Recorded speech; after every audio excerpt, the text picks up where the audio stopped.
Tov. Bezrat Hashem, avec l'aide de Dieu.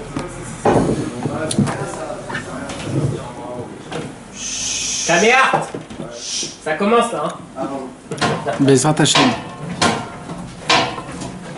Avec l'aide de Dieu, on va essayer de... Salut. On va Bezrat Hashem parler de la paracha de la semaine, parachat Vayera. Vayera Elav Avraham. Comment ça commence la paracha? Vayera Elav Adonai be'elone mamre ve'hu yoshev petach ha'oel kechom hayom. C'est, mes amis, la paracha de la semaine, c'est une histoire, c'est un poème, c'est quelque chose qu'on peut même pas s'imaginer. Nous, on croit que c'est une paracha, que c'est...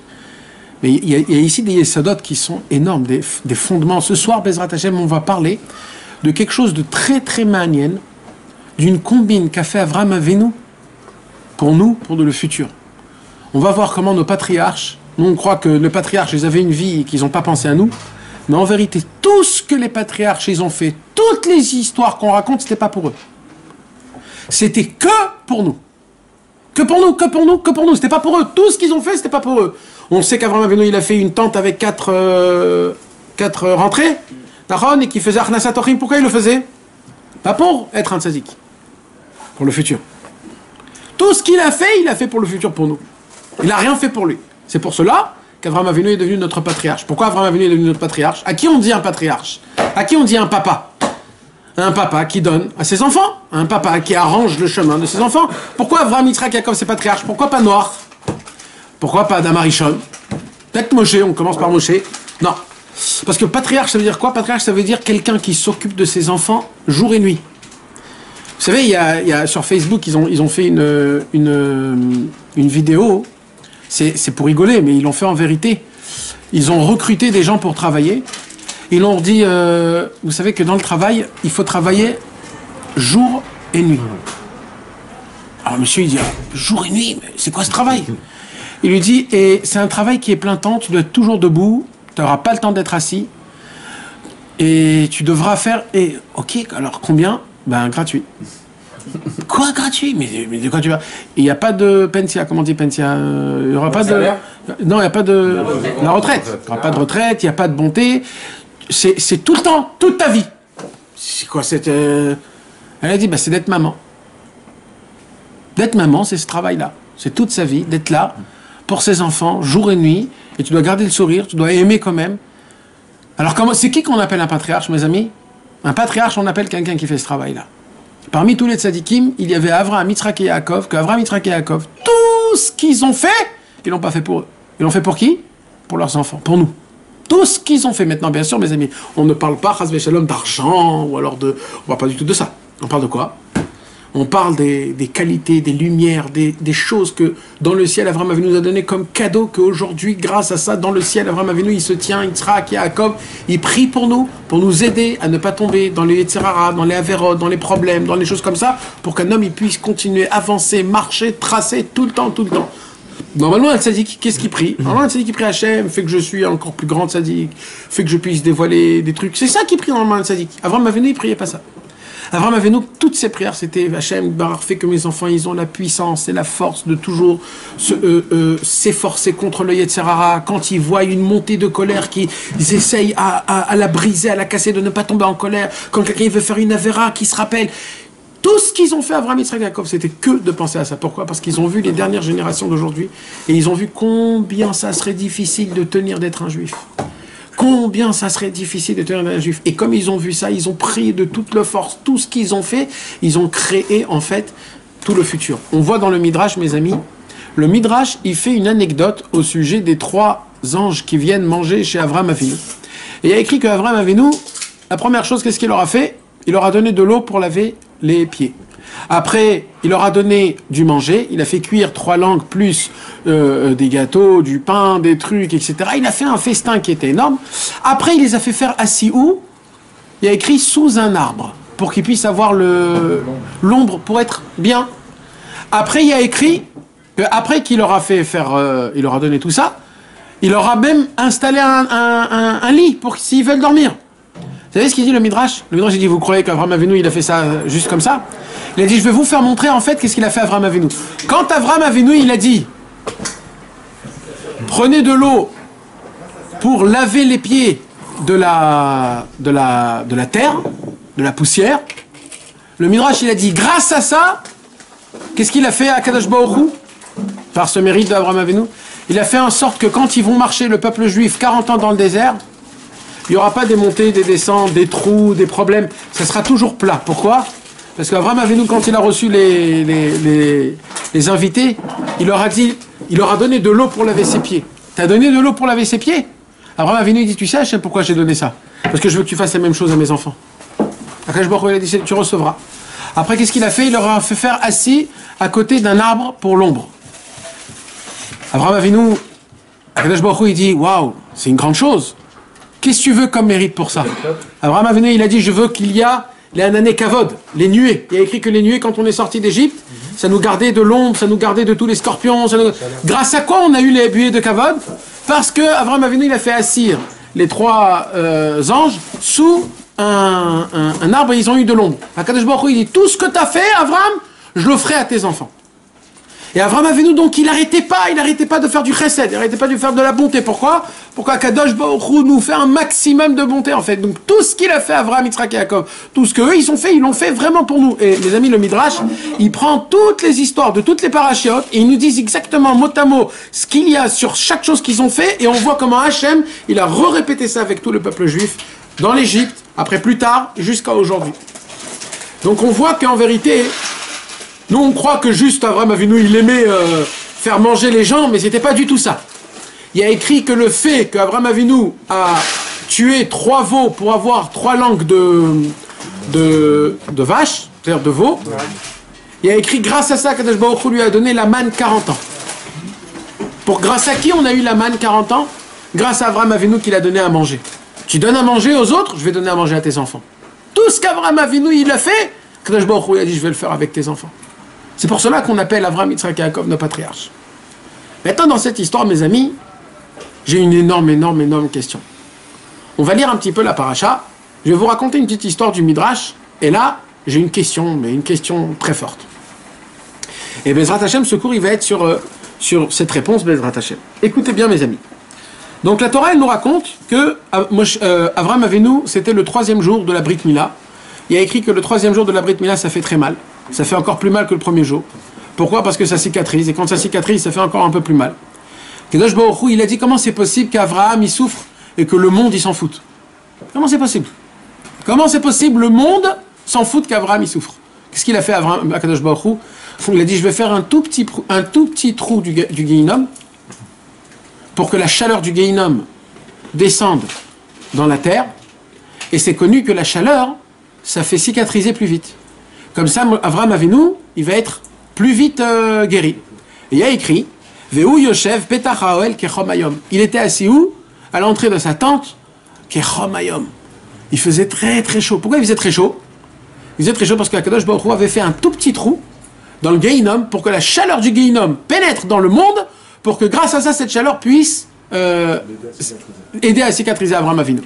Maintenant, les amis, je vous pose une petite question, c'est entre parenthèses, comme j'ai l'habitude de parler un petit peu de la Emouna et du Bitachon. Qu'est-ce qui serait dit Avraham Avinu? Non, pas que j'ai fait la Brit Mila à 99 ans. C'est moi-même qui me l'ai fait à moi-même. Je suis là, le 3e jour. Et qu'est-ce qui me fait Hachem? Hachem, il me fait que c'est le jour le plus chaud qu'il y a au monde. Mais pourquoi ça? Pourquoi il ne fait pas une petite fraîcheur, un petit sympathique, où je peux m'allonger parce que je suis fatigué, parce que je suis malade? Nahon, c'est ça qu'on aurait dit. C'est ça qu'on pense. Apparemment, c'est comme ça qu'on aurait dit. Mais Avraham Avinu, lui, il avait la Emouna. Avraham Avinu, il ne s'est pas dit pourquoi il fait chaud. Avraham Avinu, il s'est dit, depuis le départ, il s'est dit, tout ce qu'Hachem il fait, c'est pour le bien. Donc, si aujourd'hui il fait hyper chaud, et comme par hasard, c'est le 3e jour de ma Brit Mila, c'est un miracle qu'Akadosh Baruch Hu, il a fait pour moi, pour que je puisse cicatriser le plus vite possible. Mes amis, c'est comme ça qu'il faut parler. Quand vous voyez un problème, quand vous voyez quelque chose qui se passe, il ne faut pas que vous vous dites « Oh là là, c'est quoi? Qu'est-ce qui se passe? Comment ça se passe ?» Non, non, non. Il faut dire ça. C'est un cadeau d'Hachem qui fait parce que c'est le top pour moi. Et ben, c'est comme ça. Et c'est ce qui s'est passé vraiment. Et là, la Torah nous raconte « Vaïssa et Nav », d'un coup Avraham Avinu regarde comme ça dans le loin. Vayar, veine shlosha anashim nitzavim elav. Et là, il voit 3 hommes qui s'approchent. Alors, il voit 3 hommes qui s'approchent et il voit que ce sont des hommes un peu spéciaux. C'est pas des hommes comme il a l'habitude de voir. Il voit que c'est 3 personnes qui sont un peu spéciales. Tout de suite, Abraham Avinu, il arrête de prier parce qu'il était en train de prier. Il arrête de prier et il court vers eux. Qu'est-ce qu'on apprend? On apprend que Abraham Avinu, la bonté qu'il avait, Abraham Avinu, c'est pas juste une bonté que nous tous on a. C'est quoi, nous, la bonté qu'on croit peut-être qu'il faut être? C'est que quand, par exemple, quelqu'un il vient, il te demande une petite aide, tu viens, tu lui donnes quelque chose. Quand il a besoin que tu fasses quelque chose, tu vas avec lui, tu vas l'aider. C'est ça que tu crois que c'est le chesed. Nahon? Abraham Avinu, lui, disait, mais tu crois que je vais attendre que quelqu'un va venir me demander de l'aide? Moi, je vais aller, je vais chercher. Qui a besoin d'aide? Et c'est ça qui a écrit. Vayar ratz likratam. Dès qu'il les a vus, il n'a pas fait d'un œil comme ça, ouais, je les vois pas, je vais faire comme si que j'ai pas vu. Hein, qu'à peine il les a vus, il a couru vers eux. Il leur a dit, vous avez mangé? Vous avez où dormir? Vous avez de l'argent? Non, alors rentrez chez moi à la maison. C'est lui-même qui courait, il allait, il s'efforçait pour demander, est-ce que je peux vous aider? Est-ce que je peux vous aider? Ça, mes amis, ça s'appelle la mida de Avraham Avinu du Chesed. Quand on dit qu'un juif, il a la mida du chesed, on ne parle pas d'un juif qui vient et qui donne un billet quand on lui donne une tzedaka, ou alors quand on lui demande aide-moi à faire un déménagement, ou alors aide-moi à faire ça ou à faire ça. Ça, c'est tout le monde qui peut t'aider. Même un goy, il peut t'aider. Vous savez de quoi on parle quand on parle de la bonté d'un juif, d'Avraham Avinu, de quoi on parle? On parle que le juif lui-même, il se propose, lui-même, il court, lui-même, il va vers les gens pour leur demander peut-être t'as besoin de quelque chose que je t'aide. Je sais pas, dis-moi si t'as besoin de quelque chose, je veux t'aider. Mais j'ai pas besoin. Ok, juste sache que je veux t'aider. Voilà, si t'as besoin de moi, appelle-moi. Comme ça, il était Avraham Avinu. Normalement, ça serait comme ça que Bezrat Hashem, on devrait être. Alvaï, que Kadosh Baruch Hu nous donne la force qu'on puisse être de cette façon-là.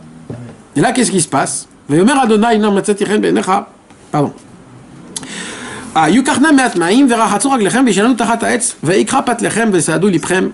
Avraham Avinu, il a fait un festin. Un festin.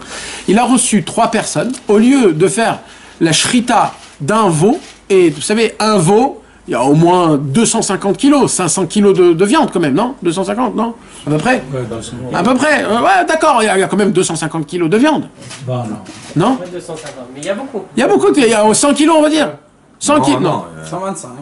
Il n'y a pas 100 kilos. C'est petit, mais quand même. 30 kilos. 30 kilos? Ouais. Ah, top. Non, mais Chané. Il y a beaucoup. Il y a pour beaucoup de personnes. D'accord, il y a pour beaucoup de personnes. Mais qu'est-ce qu'il fait Abraham Avinu? Il dit non.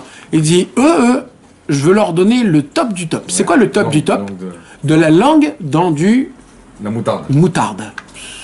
La langue dans la moutarde. Il y avait de la crème aussi. Hein. Il y avait de la crème? Après, ouais. Il mangeait de la viande, Abraham Avinu, à l'époque? Il mangeait de la viande? Bien sûr. Ah, okay. Depuis que Noach il est sorti de l'arche, Akadosh Baruch Hu, il lui a dit maintenant tu mangeras des bêtes. Avant, on n'avait pas le droit de manger des bêtes. Après le déluge, Akadosh Baruch Hu nous a permis de manger les bêtes. Maintenant, mes amis, et Dafka, on va parler de ça, mes amis. Tout le shiur, ça va être sur les aliments, sur le manger. Écoutez, mes amis, des chidushim énormes, des chidushim qui sont vraiment très grands. Alors, Bekitsour, qu'est-ce qui se passe? Avraham Avinu, il prépare et il fait la shrita de 3 veaux pour leur donner 3 langues. Comme il n'y a qu'une langue dans chaque veau, donc il a fait la shrita de 3 veaux pour leur donner que les langues. Et ça, c'est à des gens qui connaissaient même pas. Même pas. Vous voulez savoir pourquoi? Entre parenthèses toujours. Pourquoi il faisait autant comme ça? Pourquoi? Il n'y a aucune obligation de faire autant comme ça. C'est pour que la personne, elle voit, elle vient, elle s'assoit, elle lui dit, mais dans quoi tu travailles? Mais tout est gratuit. Mais c'est pas que tu me donnes un falafel. Tu me donnes une langue dans de la moutarde. T'as fait la shrita de 3 veaux que pour moi tu ne connais même pas. Mais combien t'es riche? Combien? Et là, Avraham Avinu, il disait, le monde est à moi. Quoi, c'est-à-dire quoi le monde? Et il dit, moi, je sers Dieu.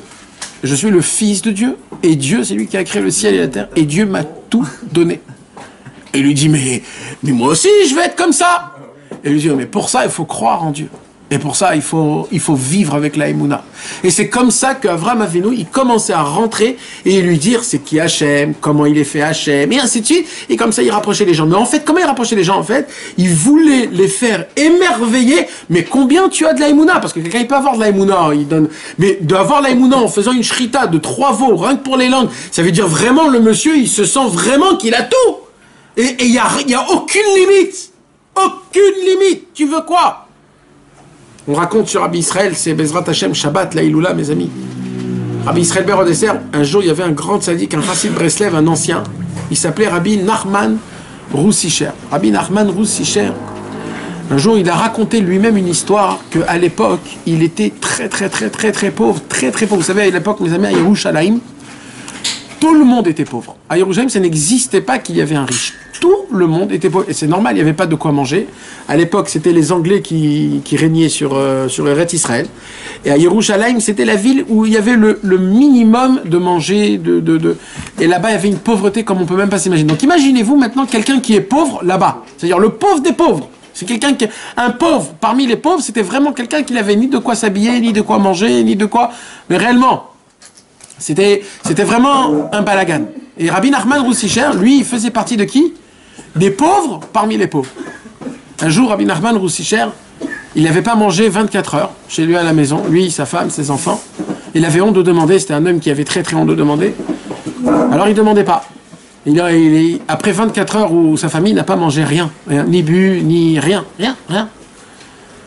Il est parti à la Choule Breslev, à la synagogue Breslev à Mea Sharim. Il est allé là-bas et on voyait tous qu'il avait une figure qui était un peu pâle. On voyait tous et à l'époque, il n'y avait même pas besoin de parler. À l'époque, tu voyais quelqu'un, tu savais exactement c'était quoi Mais il y a un moment où il n'en pouvait plus, Rabbi Nachman Roussicher, il est allé... Et Rabbi Nachman Roussicher, il a raconté comme ça. Il dit, vous savez mes amis, moi j'ai souffert énormément de la pauvreté, et je vais vous raconter quelque chose. Il dit quoi? Il dit, à Yerushalayim, tout le monde était pauvre. Donc si tu demandais à quelqu'un, qu'est-ce qu'il pouvait te donner? 10 centimes, 20 centimes. Il pouvait te donner une olive, parce que des fois il donnait une olive. Donne à tes enfants au moins une olive, ça donne de la force. Alors qu'est-ce qu'ils peuvent donner? Il dit, moi j'avais besoin de plus que ça. Ça faisait 24 heures, j'avais épuisé tout. Il disait, mais je savais une chose, quoi. Les seuls qui donnent de la tzedaka sans réfléchir, même s'ils n'ont pas, c'est à la synagogue Breslev. Là-bas, les racistes de Breslev, ils viennent, et il dit comment ça se passe. Il disait, comme ça il raconte Rabbi Nachman, il disait, je rentrais à la synagogue, et dès que je voyais quelqu'un, je lui disais, écoute, j'ai pas mangé 24 heures, ni moi, ni mes enfants. Tu aurais pu quelque chose à me faire? Il raconte comme ça que tous les racistes de Breslev, à la synagogue Breslev, ils ne donnaient pas de la tzedaka. Ils se levaient, ils cherchaient tout l'argent qu'ils avaient dans leur poche, partout.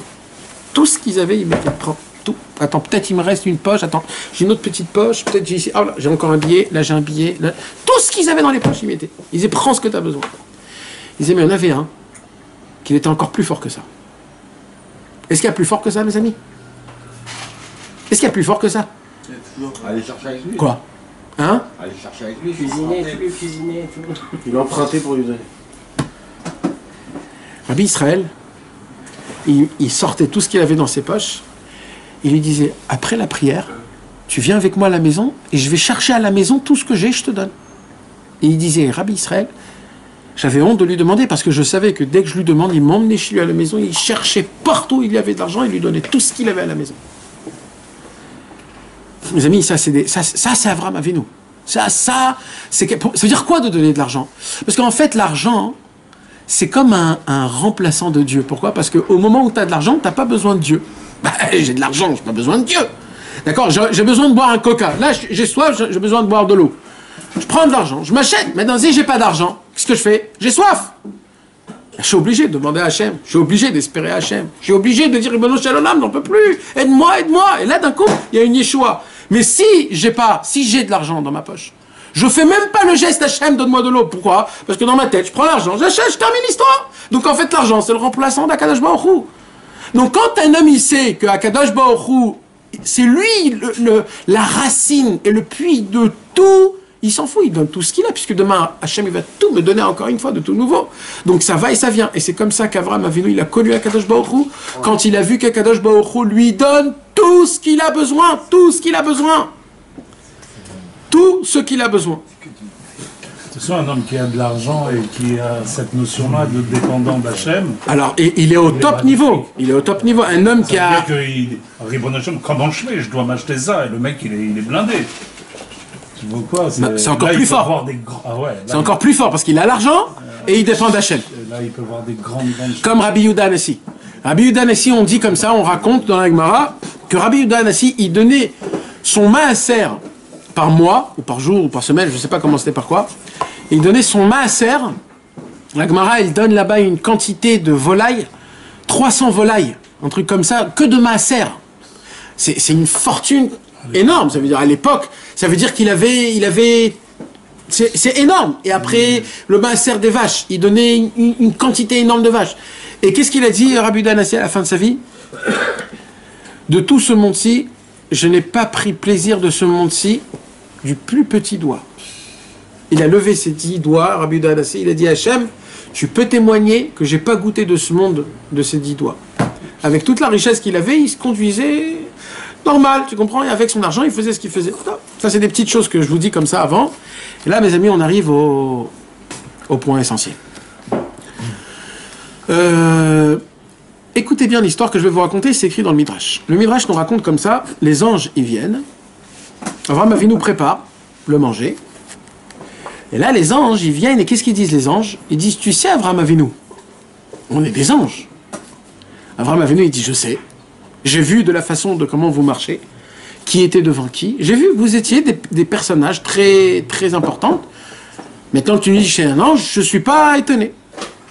Et là, mes amis, écoutez bien, les anges posent la question à Abraham Avinu, pourquoi donc tu nous prépares un festin? Tu sais très bien que les anges ne mangent pas. D'accord ou pas? Qu'est-ce qu'il a répondu à Abraham Avinu?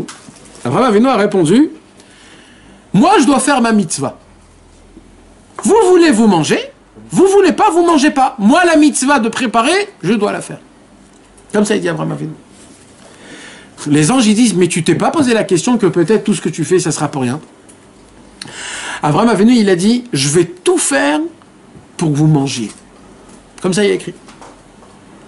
Dès qu'ils ont entendu ça, les anges, ils ont dit, on va te faire plaisir, on va s'asseoir et manger. Écoutez bien, mes amis. Pour la première fois dans l'histoire, un ange descend de ce monde et mange un manger matériel. Vous savez, mes amis, c'est quelque chose qui ne peut pas exister. Un ange, c'est quoi? C'est spirituel. C'est du feu quand il descend là. Alors, bien sûr qu'il a une apparence physique, mais le manger, c'est pour dedans. Et dedans, il n'y a rien. L'apparence physique, c'est extérieur. Donc, en fait, quand il mange, c'est comme ça coule, il n'y a rien. Donc, il y a écrit que tout ce qui faisait rentrer dans la bouche, ça se brûlait. Pourquoi? Parce que dedans, il y avait le feu de l'ange. Dedans, il y avait la gdoucha de l'ange. Donc, à peine ça rentrait dans leur bouche, ça montait en corban. C'était tout de suite brûlé dans le ciel. La question que je pose premièrement, pourquoi Abraham Avinu a voulu tant faire donner à manger aux 3 anges? Toi, c'est quoi que tu veux? Pourquoi tu donnes à manger? On a dit pourquoi Abraham Avinu faisait du chesed. C'était pour approcher les gens à Hachem. C'est que comme ça, avec ça, il parlait avec Hachem. Mais à des anges, pourquoi tu leur fais ça? Si ton but, c'est de leur rapprocher de Dieu, les anges, t'as pas besoin de les rapprocher. Donc pourquoi tu leur fais une séouda? Et en plus, c'est pas une petite séouda. C'est une séouda qu'il a fait la shrita de 3 veaux. Ça, il a dit à sa femme, va préparer les matzot, va préparer ça, va préparer ça. Mais c'est pour des anges. Il savait. C'est une très très grande question, mes amis. Ouais. Le Midrash raconte, je continue le Midrash, et là le Midrash nous dit un chidouche énorme. Le Midrash nous dit, les anges ne sont pas remontés dans le ciel. Vous avez écrit? C'est redevenu une âme, tellement il leur a donné envie. Alors non, ça c'était les premiers anges, au tout début, Aza et Azaël, t'as raison. Ouais. Quand ils sont descendus dans ce monde, ils ne voulaient plus remonter en haut. Pourquoi? Parce qu'ils ont vu les femmes. T'as raison. Mais là, je te parle des autres anges. C'est qui? C'est Michael, Raphaël, Gabriel. Michael, Raphaël et Gabriel, il y a écrit qu'ils ne sont pas remontés dans le ciel. Vous savez, mes amis, maintenant quelque chose. Un ange, il n'a pas de libre arbitre. Un ange, il est obligé de faire ce qu'on lui demande. Limite, il n'a pas de libre arbitre, donc il ne peut pas faire quelque chose si on ne lui a pas demandé. Il peut pas. Un robot. C'est un robot. Un ange, il peut pas. Il peut pas. Il peut pas. Il n'a pas de choix. Non. Il est obligé d'entendre la voix d'Akadosh Baruch Hu. Ça s'arrête là. Si les anges ne sont pas montés après qu'ils ont fait leur, comment on dit, leur action, on avait dit Michael, il était venu pour annoncer le garçon. Raphaël était venu pour guérir Abraham. Et Gabriel était venu pour détruire Sodome et Gomorrhe. Donc, normalement, quand les trois y viennent, il dit à Sarah, tu auras un enfant, Abraham, Refoua Shlema, et là, on va détruire Sodome. Remonter. C'est pas remonter. Vous êtes obligé de remonter. Parce que tu ne peux pas rester en bas. Vous savez ce qu'il nous dit le Midrash? Il nous dit un truc de fou. Le Midrash nous dit, vous voulez savoir c'est quand qu'ils sont remontés les anges? Le Midrash il dit comme ça. Un ange est remonté quand? Vous vous rappelez quand Yaakov Avinu il a combattu contre l'ange de Esav? Eh bien en vérité, cet ange-là, il était un des trois des anges là. C'était un des trois. Et dès qu'il a fait le combat avec Abraham, avec Yaakov, un de ces anges-là il a écrit et il est monté. Donc, il a attendu combien de temps cet ange-là? Abraham, Yitzhak et Yaakov, il y a plus de 100 ans. Ça veut dire qu'il y a un ange qui est dans le ciel normalement, qui doit faire des choses à Hachem, il a des fonctions, il ne peut pas jouer, il doit tout de suite remonter. Et là, on voit, le Midrash nous raconte que cet ange-là, il est resté 100 ans dans la terre, et il attendait de monter, il ne pouvait pas monter. Et quand Yaakov Avinu, quand il a vu Yaakov Avinu, il a fait un combat contre lui pour le bénir, et à ce moment-là, Yaakov Avinu, il lui a dit, tu peux remonter, et là, il est remonté. L'ange de ça, c'était l'ange Gabriel? Un des anges. Un des anges. C'était une fonction, c'était une fonction. Un deuxième ange, mes amis, le Midrash nous raconte, c'est quand qu'il est monté. Le deuxième ange, il est resté beaucoup plus que 100 ans. Le deuxième ange est resté 600 ans sur terre. Jusqu'à quand? Il y a une histoire. Quand Moshe Rabbeinu est parti de ce monde, Yehoshua, il est venu pour conquérir Eretz Israël. Et il y a écrit que Yehoshua voulait combattre contre 31 rois qu'il y avait ici en Israël. Il a dit, j'en ai marre de faire la guerre un par un. Tous les 31 rois contre moi. Demain matin, guerre générale. Je vous prends tous ici. Comme ça il a écrit, comme ça il a dit, j'ai pas le temps. Eretz Israël nous appartient. Les 31, vous voulez combattre? Alors faites une truc. Demain matin, combat, Am Israël, 31 peuples. C'était un vendredi. Et ben, il y a eu. Mais qu'est-ce qui s'est passé juste avant la guerre?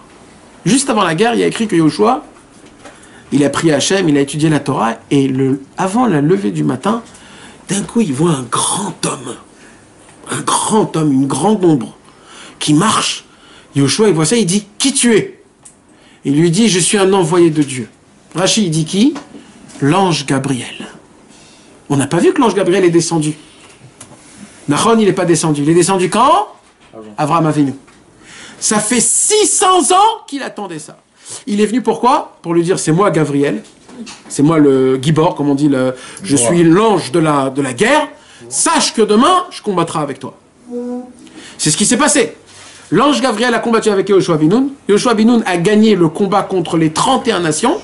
Ils ont conquéri Eretz Israël. L'ange est remonté dans le ciel. Deuxième ange.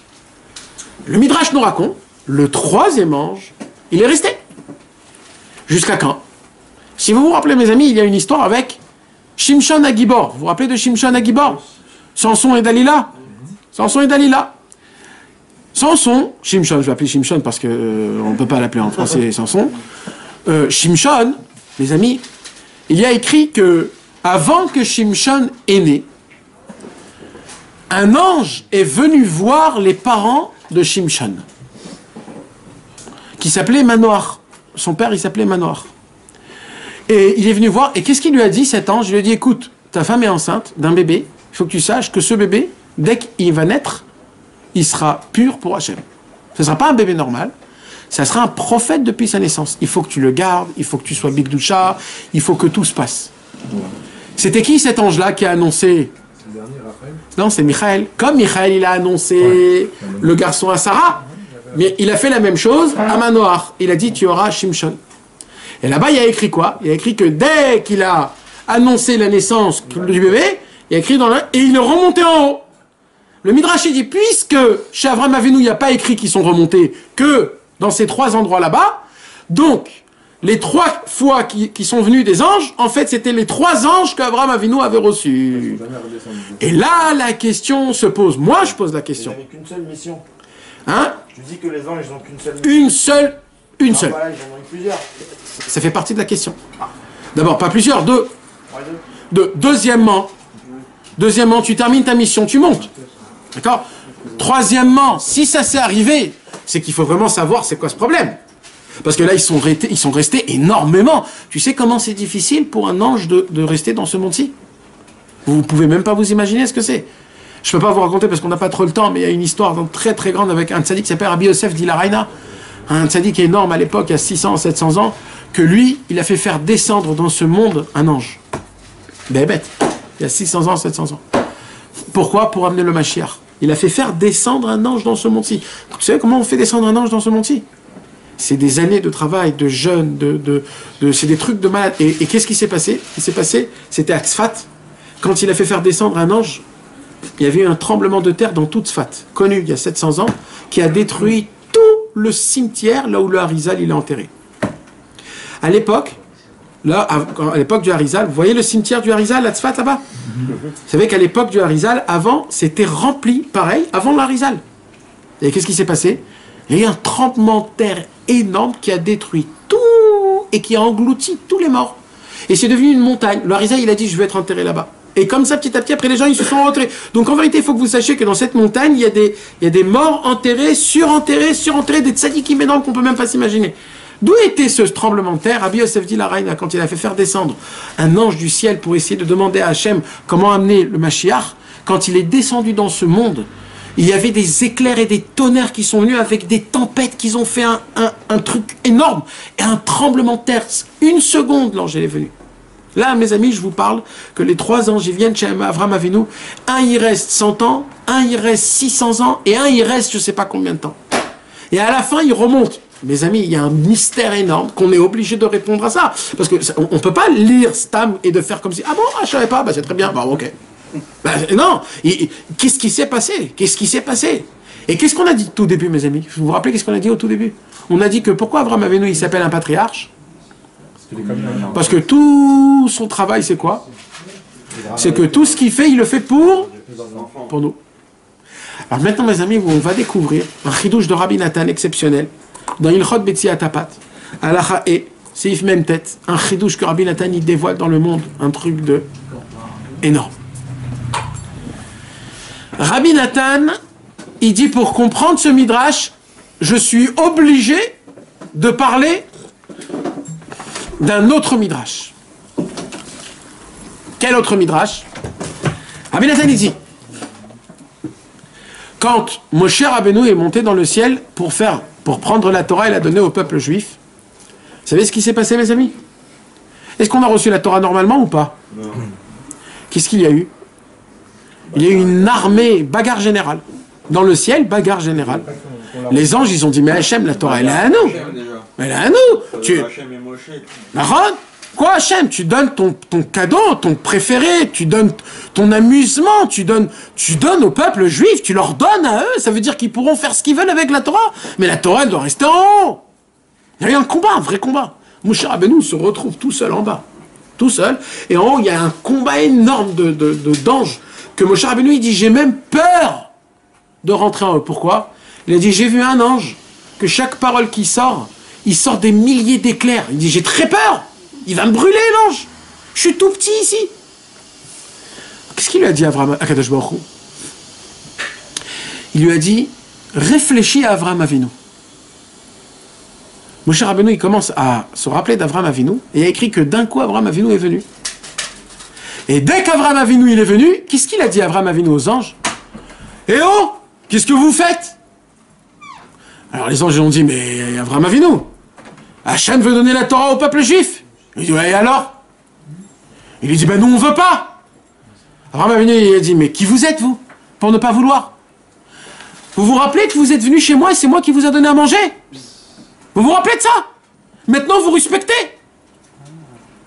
Il y a écrit que les anges se sont tus et la Torah a été donnée. Donc c'est grâce au mérite d'Abraham et nous qu'on a reçu La Torah. nos chers amis. Mais moi, je veux approfondir. Je comprends pas le lien. Et alors, t'as donné à manger. Ok, c'est bien. T'as donné à manger, Kol Besséder. Mais où est le lien avec la Torah? Là, on parle pas on parle pas d'un beefsteak. Là, on parle de la Torah pendant des millénaires. Et alors, ce que t'as dit, Abraham Avinu, et alors?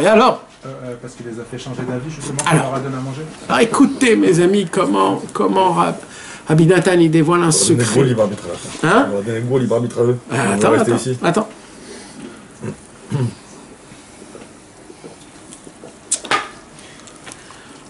Vous savez, mes amis, au tout début de la création du monde, on mangeait quoi? L'herbe. On mangeait des aliments qui poussaient directement du Gan Eden. Ça veut dire que l'aliment était déjà fait et préparé, déjà cuit. Il n'y avait pas besoin de cuire. Pomme de terre, tu n'as pas besoin de cuire. Elle poussait dans la terre, déjà prête. Déjà prête. Il dit, Rabbi Nathan, pourquoi aujourd'hui on doit préparer le manger? Normalement, je cueille, je mange. Pourquoi je dois préparer?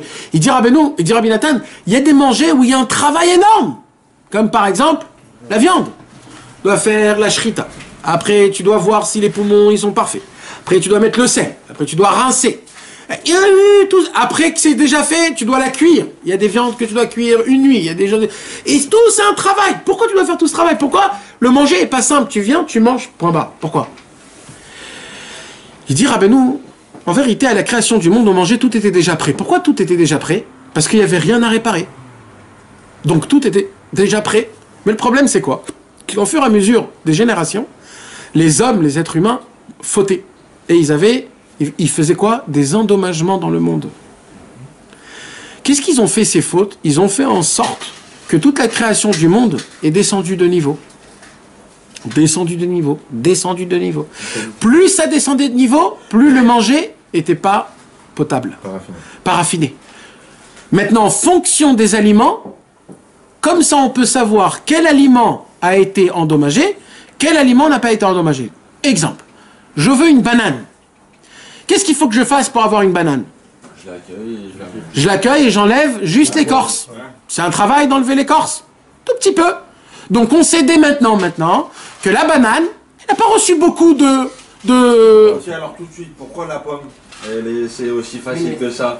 La pomme, elle n'a aucun problème, la pomme. Mais à la base, c'est un problème. À la Ah, attends. Ça va de combien de temps l'arbre il met Nahon. pour grandir. Nahon, t'as raison. Ça aussi, il faut compter.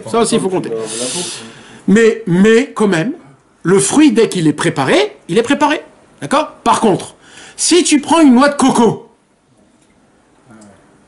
là, c'est plus dur. Pourquoi? Apparemment, le coco, mais mec, mes amis, je rigole pas, il a reçu un vrai problème. C'est pour cela que c'est un fruit que pas beaucoup de monde le mange. Que les gens là où ça pousse. Pourquoi? Parce qu'il y a un goût spécial, il faut le travailler énormément. Il y a des gens qui le mangent juste en le faisant, en le coupant en miettes pour mettre sur des gâteaux ou des trucs comme ça. Parce que le manger comme ça, c'est presque immangeable. Pourquoi? Parce que, je vais pas rentrer dans ça parce que c'est infini. Après, il y a eu quoi? Il y a eu les animaux. Les animaux, mes amis, il y a plusieurs fonctions dans les animaux. Dans les animaux, il y a les volatiles, il y a sous l'eau et il y a sur la terre. On a dit que les poissons n'ont pas fauté chez Noir. Nachan? C'est la raison pour laquelle un poisson, rien que tu le pêches, tu peux le manger. Rien. Pourquoi? Jamais ils ont fauté, les poissons. Les volatiles, rien que tu fais la shrita, tu peux les manger. Et un volatile, quand tu cuis, ça cuit vite. Pareil pour un poisson, ça cuit vite. Donc le travail, il est minimum. Par contre, dans les animaux, c'est un peu plus difficile. Il y a des animaux où tu dois faire la shrita, il faut que tu vois le cerveau, tu vois les poumons, tu vois le cœur, tu dois voir les intestins. Pourquoi les animaux? Qu'est-ce qu'il y a écrit chez Noir? Il y a écrit que même les animaux, ils ont changé leur espèce. Ils sont non, avant l'arche. Mais comme eux, ils étaient aussi là-bas, donc et des autres espèces. Alors eux, ils ont fauté. Tu comprends? Donc comme ils ont fauté, ah voilà. Maintenant, mes amis, il y a pire que ça. Il y a a quoi? Il y a des fois des hommes qui font des fautes très graves et que quand ils montent en haut dans le ciel, on leur dit dans le ciel, vous avez deux choix. ou Gehinom, ou en réincarnation. Mais pas en être humain. Ou alors dans un fruit, dans un animal, dans un poisson. Mais mec, il dit Rabbi Nathan, il faut que vous sachiez quelque chose, que tous les fruits et les légumes, aujourd'hui, ils sont remplis de Neshamot. Remplis tous. C'est des Neshamot pourrites à la base. Non, ceux-là... Alors, et Ronnie, écoute. C'est vrai. Non, écoute Ronnie. Comment tu peux savoir si c'est des Neshamot pourris ou pas? En fonction de l'aliment. Si c'est un fruit vite fait, etc., il avait juste besoin d'un petit truc. À la banane, on peut y aller. Voilà. T'as des fruits, ils ont même pas de petits potes. La banane, les fraises, c'est tranquille. Voilà, exactement. Maintenant, si tu vois des autres choses où ça prend très longtemps, etc., sache qu'il y a un travail plus grand. Mais là, il dit Rabbi Nathan, de là, on apprend quoi? Écoutez bien, mes amis. De là, on apprend quoi? Que Dieu a créé une machine dans le monde, que cette machine, c'est une machine de réparation. C'est quoi cette machine? C'est le corps humain. Quand le corps humain va manger un aliment, qu'est-ce qu'il va faire? Il va prendre l'aliment.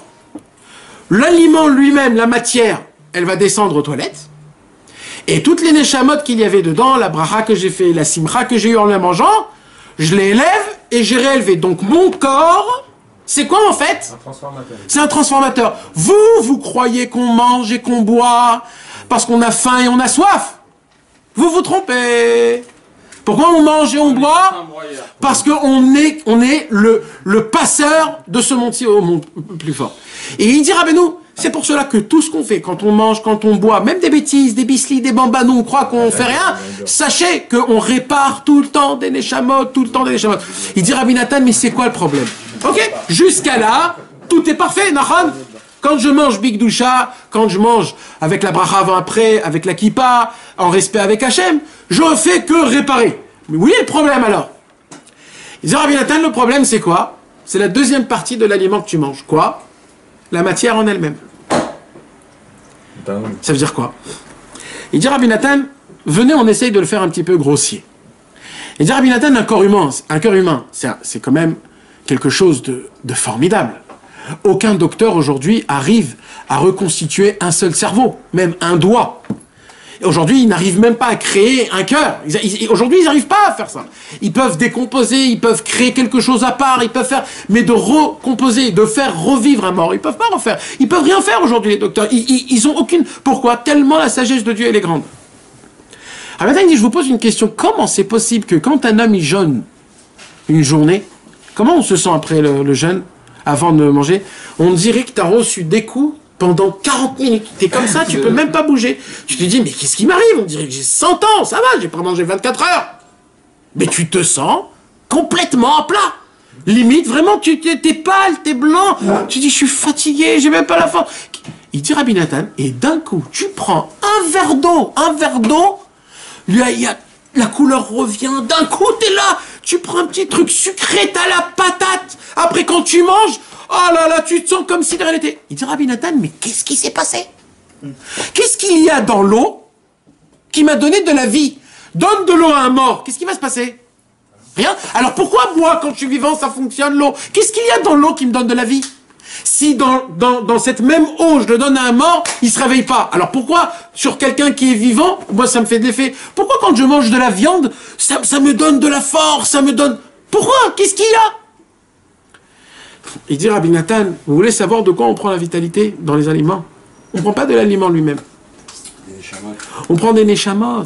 Tout petit peu. En vérité, on prend des neshamot. Je vais prendre 30 kilos. Alors écoute. Il dit Rabbi Nathan. Moi, je vais me chauffer là. Il dit Rabbi Nathan, un mort, il ne peut pas réparer. C'est pour cela que quand tu lui donnes à manger, il ne peut pas revivre. Il dit Rabbi Nathan, mais le problème c'est quoi? C'est que quand tu manges par exemple une viande, tu as réparé tout ce qu'il y a dedans, très bien. Mais le problème c'est quoi? C'est que la matière, la viande, elle est devenue toi. C'est quoi la viande? C'est un animal. Un animal, c'est un niveau qui est plus bas que l'être humain. Donc en fait, tu es descendu de niveau. Pourquoi? Parce que tu as fait en sorte que maintenant ton sang et ton cerveau, c'est quoi? C'est la vache. Quand tu manges un yerek, comment dire un yerek, quand tu manges un légume ou un fruit. Légume, c'est quoi? C'est minéral. Non, Végétal. Végétal, c'est encore un niveau plus bas. Donc quand moi, qui est être humain, mange un légume ou alors un fruit, je suis descendu de 2 niveaux en bas. Donc, au lieu de monter vers Hachem, ça veut dire quoi de descendre? Il dit, tu sais, ça veut dire quoi? Il dit, Rabbi Nathan, je vais t'apprendre, c'est quoi? Et là, mes amis, c'est simple, ce que je vais vous dire, écoutez bien, et on avance après. Il dit, Rabbi Nathan, conclusion de tout ce que je viens de vous dire, c'est comme ça. Quand un être humain goûte à manger, quoi qu'il est, c'est vrai qu'il fait réparation, il aide tout ce qu'il faut, mais le problème, c'est que comme l'aliment devient la vitalité de l'être humain, il devient complètement matériel. Et il a d'un coup des envies que normalement, il ne doit pas avoir. D'un coup, ah, j'ai envie du sucré, je sais pas pourquoi. Ah, j'ai envie du salé, je sais pas pourquoi. Ah, j'ai envie de ça, je sais pas pourquoi. Ah, j'ai envie de ça. Mais qu'est-ce que t'as? On a des envies. Il n'y a pas un petit coca, je voudrais bien une petite bière fraîche comme ça. Mais d'où ça sort, ça? Du biscuit que tu as mangé hier. Il dit, Rabbi Nathan, quand tu alimentes ton manger, ton corps, par de la nourriture qui est mauvaise, automatiquement, tu prends ce mauvais-là en toi. Écoutez le chidouche de Rabbi Nathan qui transperce tous les cieux, mes amis. Unique au monde, ce chidouche. Il dit, Rabbi Nathan, écoutez bien, écoutez bien, écoutez bien. Quand Avraham Avinu, il a vu les 3 anges, Avraham Avinu, il était très sage. Il a fait 1 + 1 = 2. Il a vu tout ce qu'il allait se passer. D'un coup, il a vu Moshe Rabbeinu. Il a vu qu'Hachem va nous donner la Torah. Il a dit, c'est sûr que quand Hachem va nous donner la Torah, les anges vont se bagarrer. Je vais arranger ce problème tout de suite. C'est ce qu'il a fait, Moshe Rabbeinu, Avraham Avinu. Il a dit, Malachim, venez, venez, venez. Je vous ai préparé le plus grand festin qu'il y a au monde. Pourquoi Avraham Avinu, il a préparé le plus grand festin? Il leur a fait faire goûter ce qu'un être humain goûte dans ce monde-ci. Il leur a pas donné juste du pain, parce que si ça serait juste du pain et de l'eau, alors ils auraient évacué cette matérialité très vite. Il a dit non, non, non, je vais leur donner le maximum des langues dans de la moutarde. Je vais leur donner des matzot, je veux qu'ils goûtent de tout. Et là, il dit, Rabbi Nathan, c'est pour cela que tout de suite après, il ne pouvait plus remonter en haut. Mais mon frère, quand tu goûtes une langue dans une moutarde, tu peux plus devenir un ange. Mais on n'a pas dit on n'a pas le droit de se... on n'a pas le... Quand on mange, on n'a pas le droit de kiffer ce qu'on mange. C'est un niveau, ça. Non, mais le goût... Ouais, mais le goût, il est toujours là, le goût. C'est un problème. C'est que tu le veuilles ou pas, le goût, il est là. Alors, on est pris au piège. Attends. C'est un étau. Alors d'abord, écoute d'abord ce qu'il a fait Avraham Avinu avec nous. Écoute, c'est un chidouche qui est énorme. Pourquoi il a fait ça, Avraham Avinu? On ne comprend pas encore pourquoi. Attendez. D'abord, Avraham Avinu, il a dit déjà, le premier problème, on l'enlève. C'est quoi? Je vais leur donner à manger. Ils vont faire un travail qu'ils n'ont pas l'habitude. C'est quoi? Le birour, ça s'appelle. Il veut les faire glisser en vrai. C'est ça, tout le truc, c'est ça. Il veut les faire glisser. Bah oui. Bien sûr que c'est du vice. Il prépare le terrain. Bien sûr que c'est du vice. Avraham Avinu, il a dit, maintenant, vous allez faire un travail que nous, on fait tout le temps. Vous connaissez pas c'est qui les êtres humains. C'est quoi le travail? De faire un tri entre le bien et le mal du manger. Vous allez manger et vous devrez maintenant comment on dit digérer. Ah, vous devrez digérer le manger, aller aux toilettes, l'enlever totalement jusqu'à qu'il reste plus rien de votre corps de ce manger et qu'après vous pourriez monter. Et ça a mis combien de temps? Ah, parce qu'ils ont remangé après, c'est sûr. Non. Qu'est-ce qui se passe? Ils viennent pour monter en haut dans le ciel. Ils viennent pour enlever leur corps, pour monter dans le ciel. Et là, ça fonctionne pas. Ils disent, mais qu'est-ce qui se passe? On essaye de monter, ils n'arrivent pas. Ils sont revenus chez Avraham Avinu. Et là, mes amis, Rabbi Nathan, il dit, maintenant, on revient au deuxième midrash. C'est quoi le deuxième midrash? Quand Moshe Rabbeinu, il a voulu recevoir la Torah, les anges, ils sont venus. Moshe Rabbeinu a eu très peur. Akadosh Baruch Hu lui a dit, rappelle-toi d'Avraham. Avraham est descendu. Avraham, il dit, qu'est-ce que vous faites ici? Qu'est-ce qu'il dit les anges? Il veut donner la Torah. Avraham, il dit, alors? Les anges, ils disent, mais c'est à nous la Torah. Il lui dit, mais t'as pas honte de parler comme ça? Mais toi, Il lui dit, t'as mangé chez moi à la maison? C'est-à-dire quoi, t'as mangé chez moi à la maison? Ah, tu t'es. Ah non, mais t'as pris ce qui est T'es allé. descendu. T'es descendu. Il a dit, mais... C'est ce qui t'a pardonné. Écoutez, écoutez mes amis. Il a dit, mais... Je veux savoir une ta'ana. C'est quoi une ta'ana? Comment on dit une ta'ana? Non, une ta'ana, c'est une... Mauvais trait. Une plainte. Non. Tu sais, quand Une tu... preuve avec... Une preuve, quand tu te bats dans un jugement... Une objection. Une, Ouais, une objection. ouais. Un argument. Un argument. Abraham Avinu, il a dit comme ça. Je veux un seul argument. Pourquoi vous voulez pas donner la Torah au peuple juif? Qu'est-ce qu'ils ont répondu? Parce qu'ils vont fauter. Ils vont pas appliquer la Torah. Et là, Abraham Avinu, il a sorti sa carte joker. Vous vous rappelez pas quand vous avez mangé chez moi à la maison? Ah, toi aussi, t'as fauté. Combien de temps vous êtes resté dans ce monde? Combien de temps? Rien que pour une langue que vous avez mangé. Combien de temps t'es resté dans ce monde-ci? 100 ans. Nous, on mange 3 fois par jour, il dit Abraham Avinu. Tu t'imagines avec quel Yetzerara on combat? Vous avez mangé une, vous êtes resté 100 ans dans ce monde tellement que c'était matériel. Nous, les Juifs, à qui Hachem donne la Torah? À un peuple qui mange 3 fois par jour. Et alors qu'il mange 3 fois par jour? Que 3 fois par jour, il prend sa vitalité de quoi? Des aliments qui sont très bas, qui nous emmènent à faire des choses qui sont difficiles, qui sont pas bonnes, qui sont contre la Torah, qui nous donnent la paresse, qui nous fait pas lever le matin, qui nous fait faire fumer plein de cigarettes, qui nous fait faire en colère, qui nous fait faire salir nos yeux, salir notre santé. Mais tu crois que c'est à cause de nous tout ça? Il dit Abraham Avinu aux anges. Mais vous, si vous descendez 1 heure en bas, vous crevez. La preuve, c'est moi. Quand je vous ai invité, vous avez mangé chez moi, vous vous êtes fait rouler. Faut jeûner tous les jours alors. En une fois. C'est là où les anges, ils ne pouvaient plus rien dire. Et là, les anges, ils ont compris qu'en vérité, c'est vrai que c'est des grands, ils font des choses énormes. Mais c'est qui que Akadosh Baruch Hu, il a le plus de plaisir dans la Vodat Hashem? C'est d'un être humain qui pue, qui pète. Vous savez, mes amis, dans le Midrash, c'est un Midrash, je l'ai vu de mes yeux dans Me'am Loez, Adam Arishon. C'est un Midrash, excusez-moi par votre kavod, mais je suis obligé de le dire parce que c'est la Torah. Le Midrash raconte la première fois que Adam Arishon a sorti un gaz. Un gaz par en bas. Dans le Midrash Me'am Loez, c'est écrit dans Me'am Loez. Il a écrit que Adam Arishon, il a entendu ça, il a dit c'est quoi ce bruit? Et d'un coup il a entendu, il a senti son odeur. Il a dit c'est quoi cette odeur? C'est une mauvaise odeur. C'est un Midrash mes amis, c'est un Midrash Mefourash. Vous savez ce qu'il dit le Midrash? Il lui dit à Kadosh Baruch Hu, Afarata, mais à la far tashuv. Adam Arishon, t'es grand, t'es beau, t'es le premier homme. Mais tu es de la terre et tu deviendras de la terre. Pour que tu t'en rappelles, j'écris que tu fais des gaz après chaque fois que tu manges. Et surtout le président. Exactement. Pourquoi? Parce que c'est qui te fait cette odeur-là? C'est Dafka le manger. On t'apprend que nous, on croit que de manger, etc., ça nous donne de la force pour la Vodat Hashem. En vérité, c'est faux, mes amis. En vérité, moins tu manges, plus c'est facile. Comme les Chassidei Breslev, ils disaient, on mange jamais beaucoup le soir. Pourquoi? Parce qu'après, c'est très difficile de se lever Chatzot. Parce que quand tu manges bien, au Shabbat, par exemple, tu veux plus bouger. Abedou, il voulait pas ça.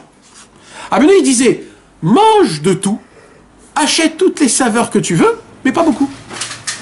Fais-toi kiffer. Mais qui t'a dit de kiffer à t'éclater comme Achashverosh? Il y a écrit qu'à l'époque, Achashverosh, il mangeait, il mettait le doigt, il vomissait et il remangeait. Qui t'a dit que c'est ça le Honnête Shabbat? Les gens, ils mangent comme si, je peux plus bouger, je peux plus bouger. Mes amis, Abedou, quand il parle que le manger Shabbat, c'est très puissant et très haut, Rabbi Israël, il a expliqué, Rabbi Israël, il a dit, en mitzvah litpotzetz. Il n'y a aucune mitzvah d'éclater, il dit Rabbi Israël. La mitzvah, c'est quoi? C'est de savourer. Tu t'achètes des petits kiffs et tu goûtes tout, mais un petit peu. Pourquoi? Pour garder de la force pour la Vodat Hashem, parce que l'essentiel, c'est quoi? C'est la Vodat Hashem. Et c'est ça, mes amis, le chidouche énorme que Rabbi Nathan, il nous dévoile. Rabbi Nathan, il nous dévoile qu'on voit qu'Avraham Avinu, quand il avait donné à manger à ses 3, en vérité, il a voulu faire montrer aux anges combien nous, on souffre. Et là, il dit Rabbi Nathan, et c'est ça, mes amis, la cerise sur le gâteau. Qu'est-ce qu'il dit Rabbi Nathan? Il dit, Rabbi Nathan, pourquoi je vous parle de ce chidouche-là? Il dit, Rabbi Nathan, vous savez pourquoi? Parce qu'il y a un problème dans le monde, une maladie, il dit Rabbi Nathan. C'est une maladie, c'est quoi? c'est que chacun, il a tendance à se dire « Ah, moi, je suis un peu fatigué. J'ai pas l'habitude de faire le tikkun haklali tous les jours. C'est un peu difficile. J'ai pas grandi dans des familles religieuses. J'ai pas eu... » Il dit Rabbi Nathan, pipo. Pipo. Sur tout ce que vous dites, pipo. Ça n'existe pas. Vous voulez savoir pourquoi c'est difficile? Je vais vous dire pourquoi c'est difficile. C'est pas à cause de vous. C'est pas à cause de vous que c'est difficile. C'est le monde, il est difficile. C'est parce que quand on mange, malheureusement, Hachem, il a fait en sorte qu'on est obligé de manger. On est obligé de manger. Pourquoi? Parce que Hachem, il veut qu'on soit dans ce monde, qu'on a des goûts, qu'on prend plaisir, mais qu'on donne tout à Hachem. Pas qu'on le prend pour moi. Au lieu de manger stam pour rien, dimanche, lundi, mardi, mercredi, jeudi, vendredi, tu gardes le bon manger l'Irvat Shabbat Kodesh. Là, t'as élevé tes tavot. Quand tu as un bel habit, tu le gardes l'Irvat Shabbat Kodesh. Et ainsi de suite, de prendre la matérialité de ce monde-ci pour le garder dans l'Avodat Hashem. Il dit, Rabbi Nathan, l'homme qui dit « je ne peux pas servir Hashem », c'est faux, il dit. C'est le monde en entier qui n'arrive pas à servir Hashem. C'est pas moi. C'est même Rabbi Nachman. Rabbi Nachman lui-même, il a dit, tous les matins quand je me réveille, vous savez mes amis, Rabbi Nachman de Breslev, l'homme le plus haut du monde, l'homme qui atteint Hashem plus que le monde en entier. Rabbi Nachman de Breslev, il a dit quoi? Il a dit, quand je me réveille le matin, et il ne se réveillait pas le matin, il se réveillait la nuit, mais c'est une façon de parler. Il a dit, Rabbi Nathan, quand je veux aller prier Shacharit le matin, il dit, Rabbi Nachman, il dit, vous croyez que c'est comme une lettre à la poste? Il dit, j'ai une lourdeur comme vous pouvez même pas vous imaginer. C'est écrit dans Chaim Moran au tout début. Et il dit, je n'ai pas envie de mettre les téphilines et de prier. C'est comme ça. C'est comme ça. C'est pas pour ça que je suis pas un tzaddik. Quand un homme il se lève pas chatzot, c'est pas pour ça que c'est pas un tzaddik. Un homme qui a fait des fautes, c'est pas pour ça que c'est pas un tzaddik. Il dit, c'est Hachem qui m'a donné cette chose-là. Maintenant, moi, je dois la combattre. Vous vous rappelez ce qu'on a dit le cours dernier, la semaine dernière? Pourquoi Hachem nous envoie des épreuves? Vous vous rappelez, c'était quoi la réponse? Pourquoi Hachem nous envoie des épreuves? Est-ce que je dois prouver à Hachem mon innocence? C'est lui de la faire pour nous, en fait. Alors pourquoi? Alors écoute bien, c'est un chidouche qui est super beau. Il dit, pourquoi Hachem nous envoie des souffrances? Pas des souffrances, des épreuves. Il dit pourquoi? Il dit parce qu'on a des forces énormes cachées en nous qui peuvent sortir qu'en moment de détresse. Hachem, il dit, moi je veux te faire montrer combien tu vaux. Avec les rails comme ça. Exactement. Rabbeinu, Hachem il dit, moi je veux te faire montrer combien t'es un patron, combien t'es fort. T'es pas un naze. C'est ça qui pleure Rabbi Nachman. Vous savez mes amis, j'ai entendu un grand rave qui parlait beaucoup de la Torah Resh Pebet, de Azamra, comme quoi il faut juger tout le monde du bon côté, etc. Et vous savez, mes amis, c'est vrai que Azamra, c'est une des plus grandes Torotes que Rabbeinu il parle, qui est exceptionnelle, qui est énorme, et qui est... Mais vous savez qu'on peut se tromper, c'est un fil qui est hyper fin, on peut se tromper énormément. Tout ce que Rabbeinu il a dit sur Azamra, c'est à une condition, quoi? Que je veuille servir Hachem. Si je veux servir Hachem, pas je suis un serviteur de Dieu, juste je veux. Si je veux servir Hachem, là, la Torah de Azamra rentre en travail. Ça veut dire quoi? Je me juge du bon côté, que du bon côté. Je regarde que mes points positifs. Je ne regarde pas les points négatifs. Je juge pas mes prochains. Je regarde pas le mal des prochains. Là, ça fonctionne. Mais si un homme, il prend la Torah de Azamra et il dit, moi, peinard, moi, Rabbi Nachman, il a dit, il faut regarder que le bien. Je vais regarder que le bien. Et il fout rien, le mec. Si tu fais ça, t'es un rachat. Il y a tendance à des gens, bien sûr, parce que tu te sucres sur Hachem. Tu te dis, moi je fais rien, je me juge du bon côté. Tout ce que Rabbeinu il t'a dit de te juger du bon côté, c'est pourquoi? C'est pour pas que tu regardes tes fautes. Quand tes fautes t'énervent, c'est pour pas que tu regardes autre part. Sache une chose, qu'un homme qui veut se rapprocher de Dieu, on lui ouvre toutes les portes. Et on lui ferme toutes les portes qu'il faut fermer. Les portes de la vérote, les portes de la colère. Pourquoi? Parce que quand un homme il veut servir Hachem, oui, il doit regarder que les points positifs. Et oui, ça compte que les points positifs. Mais quand un homme il veut se sucrer, il veut kiffer dans sa vie, etc., et il s'en fout d'Akadosh Baruch Hu, il prend la parole de Rabbeinu et il dit voilà, ça me suffit.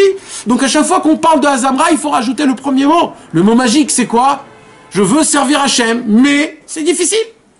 Oui. Tout est pour le bien, mamache. Parce que le mec qui voulait pas faire avant, peu importe, il connaît pas ce truc, etc. Tout est pour le bien. Non, mais Hachem, oui, mais Hachem, il t'a demandé quelque chose. Après, peu importe ce qui se passe. Parce que même si le mec... T'as pas le droit de penser comme ça avant. T'as pas le droit. Je te parle pas avant. Je te parle pas avant. Je te parle, tu penses pas. Non. Nous, on doit penser. La façon de penser, elle est comme ça. Écoute-moi bien parce que c'est très grave. C'est très grave. Écoute-moi bien. Ce que tu parles, ça s'appelle en hébreu la Yediya et la Prira. Ça veut dire quoi? D'un côté, Hachem, il sait tout, jusqu'à la fin de tout, il sait tout. D'un autre côté, on me dit quoi? Tout, c'est le libre arbitre. Je choisis. Si je choisis le bien, bien. Si je choisis le mal, mal. Ah, on a dit que Hachem, il sait tout. On a dit que Hachem, il sait tout. C'est une question? Il dit, Rabbeinu, c'est pas une question. Pourquoi? Comme Dieu, lui, passé, présent, futur, c'est en un seul instant, hein. Donc pour lui, il n'y a pas avant, après, ça n'existe pas. Mais nous, dans ce monde-ci en bas, qu'on est dans l'espace, on est dans le temps, alors oui, nous, ça existe. Donc en haut, il n'y a que la Yediya, il n'y a que la connaissance, mais en bas, dans ce monde-ci, il n'y a que le libre arbitre. Donc ici, dans ce monde-ci, tout ce que tu fais, c'est ton libre arbitre, c'est ton choix. Je choisis le bien ou je choisis le mal. Avant l'action. Et une fois qu'elle est passée, maintenant qu'elle est passée, si elle s'est fait, c'est que c'était la volonté d'Hachem. Mais tu dois pas penser à ça avant. Non, mais non, j'ai pas dit ça. Non, mais parce qu'il faut pas jouer avec ça, parce que c'est très grave. C'est un fil qui est tout petit. Un homme, il doit se dire, tout ce qui m'est arrivé jusqu'à aujourd'hui, si ça m'est arrivé, c'est que c'est la volonté d'Hachem. C'est qu'il fallait que je passe là-bas. Pour que je prenne de là-bas quelque chose, une étude, une idée, je sais pas. Mais de base, de faire des choses mal, non. Non, mais le choix de l'avoir fait, c'est que de ma volonté. Ça aussi, c'est très bien. Ça aussi, c'est très bien. Et il faut le dire. Il dit Rabbi Nachman, il faut le dire. Hachem, je veux ça, mais je peux pas. Quand tu fais la... Ça veut dire... Quand t'as fait ta Avera. Ouais. Le choix, ton libre arbitre que tu as eu de le faire, c'est que de ta volonté. Exactement. C'est là où il faut pas inclure. Exactement. Dans le choix, c'est que toi. Dans l'acte, c'est Akadosh Baruch Hu. Il y a aussi ça aussi. Mais ça, mes amis, il vaut mieux pas en parler parce que ça fait partie des choses où il y a écrit que nous, les êtres humains, on peut pas parler parce qu'on peut pas comprendre. Le cerveau humain ne peut pas comprendre comment le passé, présent et futur peut être dans un seul moment. Mais comme Hachem, lui, oui, il comprend. Donc lui, oui. Mais nous, on doit savoir une chose qui est simple et on ne doit pas rentrer dans des chormot. C'est quoi? C'est qu'il y a un Yetzerara, il y a un choix entre le bien et le mal, et moi, je dois choisir toujours le bien. Si malheureusement, des fois, je vois que j'arrive pas à faire le bien et je fais du mal, malheureusement, malgré que dans mon cœur, je dis Hachem, c'est difficile pour moi de prier Mincha. J'ai pas prié Mincha aujourd'hui parce que je suis un lourdeau, voilà. Je suis un lourdeau, j'ai aucune autre excuse. Je suis un lourdeau. Aide-moi demain à prier Mincha, fais en sorte que j'ai la volonté, la force de prier Mincha. Quand un homme il fait ça, il a fait Teshuvah, il a fait montrer à Kadosh Baruch Hu qu'en vérité il veut prier, mais c'est difficile pour lui. À Kadosh Baruch Hu, il va pas lui compter ça comme une faute, il va lui compter ça comme quoi? Comme cette faute en fait lui a fait faire emmener à prier Hachem, à se rapprocher, à se dire demain je vais m'enforcer. Donc en fait, si demain il va prier Mincha, il va se renforcer parce que hier il n'a pas fait Mincha, ça verra, devient une mitzvah. Parce que c'est grâce au fait qu'il n'a pas fait Mincha hier qu'aujourd'hui il va se dire aujourd'hui je suis obligé de le faire Mincha. Donc c'est grâce à quoi? Grâce à son Avera, il dira Rabbeinu donc. Tu peux prendre toutes tes fautes et de faire de toutes tes fautes des mitzvot comment? Quand tu regardes combien tu as fauté, tu te dis oh là là, mais c'est trop. Il faut vraiment que je me renforce. C'est quoi? Comment il dit ça? C'est une accumulation de péchés. Donc en fait, cette accumulation de péchés sont devenus un ressort, un élan pour avancer. Donc il a rendu ses fautes une mitzvah. T'as compris comment c'est fort? Et c'est comme ça que ça fonctionne. Mais c'est ça notre travail, de toujours s'efforcer, de toujours vouloir, de toujours continuer, de toujours espérer que Bezrat Hashem, j'arriverai à garder mes yeux, j'arriverai à garder mon bris, j'arriverai à garder ma colère, j'arriverai à prier des belles prières. Parce qu'au moment où j'y réfléchis pas, où j'en pense pas, où je ne regarde pas, malheureusement, il n'y a pas tout ça. Donc on est obligé de toujours s'efforcer. Et c'est ce qu'il a fait Avraham Avinu. Et à chaque fois, il le faisait. Et tout ce qu'il a fait pour nous. Et grâce à lui, Baruch Hashem, Avraham Avinu nous a donné donc la Torah. Avraham Avinu nous a donné toutes ses connaissances, toutes ses connaissances. C'est pour cela que, qu'est-ce qu'il y a écrit? Il y a écrit qu'Avraham Avinu, tout son travail, c'était quoi, lui, Avraham Avinu? C'était de donner du manger à tout le monde. Si c'est de donner du manger à tout le monde, normalement, Avraham Avinu, il aurait dû faire l'inverse. Puisqu'on a expliqué que le manger, c'est exactement ça qui nous donne la colère, le mensonge, les envies, etc. Alors pourquoi Avraham Avinu, il rapprochait avec le manger? Vous savez, c'est quoi le chidouche qui est énorme? Parce qu'Avraham Avinu, il éduquait ses élèves. Pas à être des tzadikim, à être des bons juifs, c'est tout. Il faut savoir qu'on est des méchants. Il faut savoir qu'on est des petits. Il faut savoir qu'on est des faibles. Il faut savoir c'est ça. Notre capacité, c'est ça. Tu vas pas me demander à moi de devenir Rabbi Shimon Bar Yochai. Ma capacité à moi, c'est quoi? C'est de prier une prière malheureusement pas belle. parce que j'arrive pas, et d'être content de ça, d'être bessimcha, de chanter, de danser, que malgré tout, j'ai quand même fait une prière. C'est d'essayer de faire quelque chose, même que la mitzvah que tu fais ou la chose que tu fais, elle n'est pas parfaite, et quand même, grâce à ça, arriver à ça. Et c'est comme ça qu'Avraham Avinu, il éduquait ses élèves. Il les éduquait pas à être des perfectionnistes, à être à l'extrême. Il leur éduquait juste à avoir la émouna en Hachem et de dire, sache que ça vaut tout, ne crois pas, ça vaut tout. Il suffit juste que tu fais ce que tu peux. On te demande pas plus que ça. Quand tu vois que tu ne peux pas, que tu n'arrives pas, lève tes yeux au ciel, dis Hachem, Hachem, j'ai fait ce que j'ai pu. Maintenant, c'est trop difficile pour moi. Aie pitié de moi.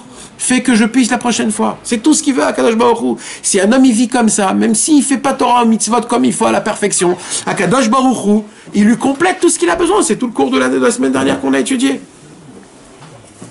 Vous savez mes amis, et c'est ça le Inyan, c'est pour ça que ça commence depuis le mot de l'Ech Lecha. Pourquoi l'Ech Lecha? Alors il y a une blague qu'on dit, comme le premier l'Ech Lecha, c'est Avraham Avinu, il a marché beaucoup, pourquoi? Pour brûler le maximum de calories qu'il avait en lui. Pour enlever le maximum de manger qu'il avait en lui. Mais c'est pas une blague, c'est le mettre la mytho. Quand Akadosh Baruch Hu, il lui a demandé de faire des choses comme ça, c'était pour éliminer les aliments qu'il a en lui. C'est pour ça que quand il est arrivé en Eretz Israël, il s'est passé quoi? Il s'est passé que tout de suite, il y a eu des autres Nisyanot. Il est reparti à pied encore pour qu'à la fin, il arrive en Eretz. Ouais, et il avait une famine. Il y avait une famine. Et quand il avait une famine, c'était pas un Nisyan. Pourquoi il y avait la famine? C'est Hachem qui l'a aidé. Hachem, il lui a dit, ah, t'as compris le secret des aliments? Tu vas arriver, il y aura une famine. Maman, c'est ça. Pour l'aider. Pour l'aider. Et là, comme on ne peut pas vivre sans famine, alors il a dit, Hachem, écoute, cette fois-ci, je vais faire quelque chose de nouveau. Quoi? Je vais monter en Eretz Israël et je vais manger le manger de Eretz Israël. Parce que, mes amis, le manger de Eretz Israël, c'est pas du tout pareil. Si vous mangez une pomme d'Eretz Israël et une pomme de France, la pomme de France, elle va te donner l'envie de je ne sais pas quoi. Par contre, une pomme de Eretz Israël va te donner l'envie, une autre envie, qui est moins... Pourquoi? Parce que Eretz Israël n'a pas été endommagé. C'est pour cela, mes amis, ici, c'est très important de manger les fruits d'Eretz Israël, le pain d'Eretz Israël, de ne pas acheter de je ne sais pas où et de prendre de je ne sais pas où. Pourquoi? Parce qu'il y a de la Gdoucha qui est énorme, qui pousse sur Eretz Israël, qui est énorme, qui te donne la possibilité de servir Hachem mieux. C'est pour cela que Rabbi Nachman, il a dit, un homme qui habite en dehors de Eretz Israël, c'est beaucoup plus dur pour lui de servir Hachem que quand un homme il habite en Eretz Israël. Pourquoi? Ça ressemble à un arbre. Prends un cactus, d'accord? Un cactus, il doit grandir où? Là où il y a beaucoup de soleil, dans un désert, etc. D'accord? Prenez un cactus, plantez-le en Sibérie, avec tout ce qu'il faut. Il va pas tenir, le mec. Pourquoi? Parce qu'il a besoin plein de soleil, il a besoin de... Il dit à Benoît Kadosh, un Français en Chutz Laaretz, c'est comme si tu prends un cactus, tu le mets en Sibérie, là-bas, c'est difficile pour lui de tenir. C'est pour ça qu'on craque alors. Eh oui, un juif, bien sûr un juif. C'est pourquoi? Parce qu'un juif n'arrive pas à pousser en Chutz Laaretz, c'est une plante qui n'arrive pas à pousser. Alors qu'est-ce qu'il fait? Il prend un voyage, tac, il va en Eretz Israël. Il respire, il prend de la force, il reprend la force, et il repart. Non, mais on ne peut pas rester. Sinon, après, on se dit, mais qu'est-ce que je fais? Comment je fais? On se pose des questions, comment j'arrive? Ben, c'est vrai que c'est difficile, mais de se lever Chatzot, de penser au but, de penser au mikvé, de penser à Sharit Mincha vite en France. C'est hyper dur. En France, tu penses à des autres choses. Tu penses à la Ferrari, tu penses à la truc, tu penses à des autres choses. En Eretz Israël, tu dis le cotel, ah purée, je peux aller au cotel, ça fait longtemps, allez, je vais au cotel, d'un coup, au cotel. C'est ça, Eretz Israël, ça te donne de la force. C'est pour cela qu'Akadosh Baruch Hu lui a donné donc le cadeau d'Eretz Israël. Le cadeau de manger en Eretz Israël et de naître Yitzhak en Eretz Israël. Voilà mes amis. C'était une petite, comme ça, un petit chidouche sur la paracha de la semaine, sur le sod des aliments. Je pense qu'on va manger autrement maintenant. C'est ça qu'il faut. Comment il disait Rabbeinu, comment il faut manger? Il disait Rabbeinu? Ça c'est certain. Ça c'est certain. Doucement. Doucement. D'abord doucement. Lentement. D'abord c'est doucement. Tout doucement. D'abord, première chose, il disait Rabbeinu de ne pas être un glouton. Un glouton. Première chose. Ça veut dire quoi? Alors, le Baal Shem Tov, il l'apprenait. T'as pas le droit de manger, de mettre une deuxième fourchette quand ta bouche elle est encore pleine. Tant que c'est pas fini, Ça s'appelle d'être un glouton. Au lieu de se prosterner au manger, monte à la bouche, comme un être humain. C'est qui fait ça? C'est les animaux. de manger, de mâcher, de prendre son temps. Tu nous as dit une fois même un hamburger entier, on ne peut pas le manger là. Malheureusement, je voulais pas le dire, mais tu l'as dit. On peut le prendre dans les bras. Il faut le couper en 4. Normalement. Ouais. Allez chez Burger. Il y a des grosses portions. C'est pas très bien. Mais bon, on a dit, chacun avec ses capacités.